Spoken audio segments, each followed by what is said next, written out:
왕은 상징일 뿐이다. 500년을 앞서간 천재, 정도전은 왜 이방원의 칼에 맞았나? 조선을 만든 자, 조선에 의해 버려지다.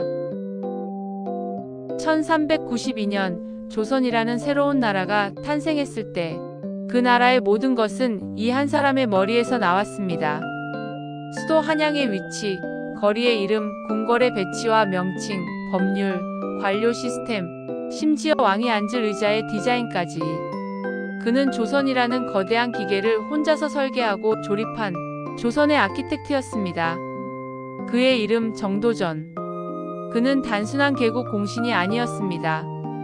그는 500년 조선 왕조의 모든 하드웨어와 소프트웨어를 설계한 천재였습니다. 하지만 이 완벽한 건축가는 자신이 만든 나라에서 가장 먼저, 가장 처참하게 희생되었습니다. 그를 죽인 사람은 자신이 왕으로 추대한 이성계의 다섯째 아들 이방원이었습니다. 왜 이방원은 스승이나 다름없던 정도전의 목을 베었을까요? 단순히 왕이 되고 싶어서였을까요? 아닙니다. 그것은 왕은 상징일 뿐 권력은 신하에게 있어야 한다는 이방원이 도저히 받아들일 수 없었던 위험한 사상 때문이었습니다.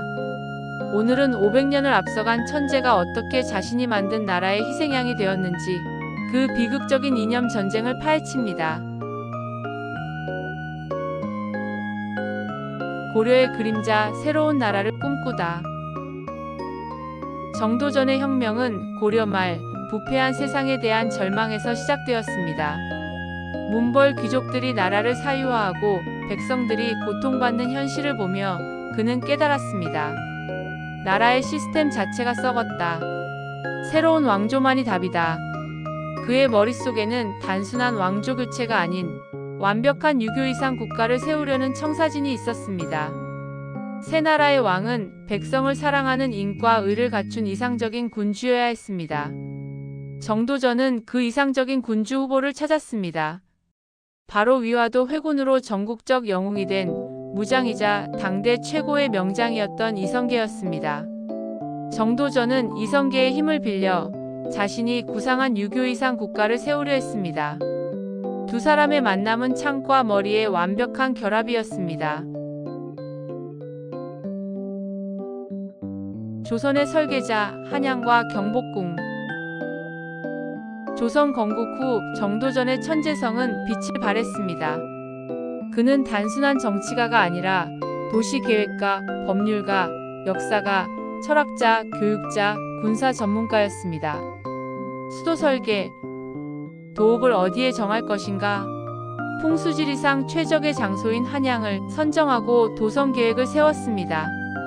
궁궐 장명, 조선의 상징인 경복궁의 이름은 하늘이 내린 큰 복이라는 뜻입니다. 그 외 근정전, 사정전, 강령전 등 궁궐 내 모든 정각의 이름을 유교적 이념에 맞춰 지었습니다. 정치 시스템, 육조 직계제의 기틀을 다져 왕권을 보좌하는 6개 부서 2호 예병형 공조를 만들었습니다. 교육과 사상, 성균관을 정비하여 인재를 양성하고 자신의 저서인 조선경국전을 통해 조선의 법률적, 제도적 기초를 완성했습니다. 정도전은 조선이라는 나라를 오직 유교라는 하나의 이념으로 통일된 가장 합리적이고 이상적인 국가 시스템으로 설계하려 했습니다. 그의 손길이 닿지 않은 곳이 없었습니다. 그는 명실상부한 조선의 창조주였습니다. 위험한 사상, 재상총제제의 등장. 정도전은 조선을 설계했지만 왕의 권력에 대해서는 매우 단호했습니다. 이것이 그가 이방원과 벌인 이념 전쟁의 핵심입니다. 정도전은 왕은 상징적인 존재일 뿐이라고 생각했습니다. 그의 정치 철학 재상총제제는 이렇습니다. 왕의 자리는 피로 물려받기 때문에 성군이 나올 수도 있지만 폭군이나 멍청한 왕이 나올 수도 있다. 그러니 나라의 실권은 왕이 아닌 능력과 학식을 갖춘 재상이 가져야 한다. 정도전에게 왕은 핏줄이라는 우연으로 선택된 자일 뿐 나라를 다스릴 능력은 실력으로 증명된 신하들에게 있어야 했습니다.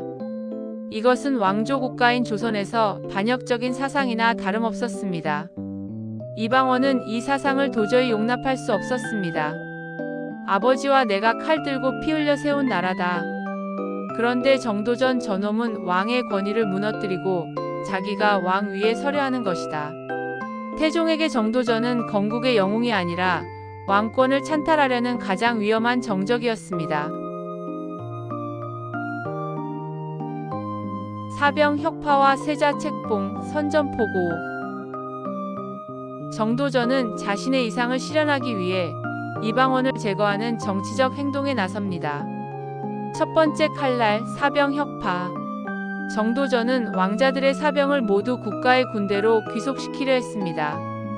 이방원에게 사병은 자신을 지킬 유일한 무력이었습니다. 사병을 빼앗긴다는 것은 자신의 목숨을 정도전에게 내어주는 것이나 다름없었죠. 두 번째 칼날, 세자 책봉. 정도전은 이방원이 아닌 당시 11세였던 이성계의 막내 아들 방석을 세자로 책봉했습니다. 이방원은 이성계의 다섯째 아들로서 공헌도가 압도적이었지만 철저히 무시당했습니다. 정도전은 어린 왕을 세워야 재상이 권력을 마음껏 휘두를 수 있다고 계산했습니다. 이 순간 두 사람은 더 이상 동지가 아니었습니다. 정도전은 이상적인 나라를 위해 이방원의 생존권을 박탈했고, 이방원은 왕권과 생존을 위해 정도전을 제거해야 하는 운명에 놓였습니다. 정도전은 이방원이라는 맹수가 코앞에 와 있다는 것을 알면서도 자신의 이상에 도취되어 경계심을 늦추었습니다. 최후의 그날, 허무한 암살. 1398년 8월 26일 밤, 이방원은 선수를 쳤습니다. 이것이 바로 제1차 왕자의 난입니다. 이방원은 정도전이 동료인 남은의 집에서 술을 마시고 있다는 첩보를 입수했습니다. 정도전은 자신의 인생이 걸린 일촉즉발의 순간에 무방비 상태로 술에 취해 있었습니다. 술자리에서 피신한 정도전은 허둥지둥 도망쳤습니다. 그를 잡은 것은 이방원의 부하 이숙번이었습니다. 정도전은 이숙번에게 목숨을 구걸했지만 이숙번은 정도전을 인정사정 없이 끌고 갔습니다. 이방원은 마지막 순간 정도전에게 물었을 것입니다. 내 목숨을 담보로 한 나라를 만들고 싶었소? 결국 자네의 이상 때문에 스스로 목숨을 잃는군. 정도전은 그의 이상을 옹호했지만 이미 때는 늦었습니다. 결국 정도전은 이방원의 칼에 목이 베었습니다. 그의 나이 57세. 그는 자신이 설계한 조선의 수도 한양에서 자신이 왕으로 추대한 가문의 손에 의해 가장 허무하게 죽었습니다. 역적의 꼬리표와 500년 후의 명예.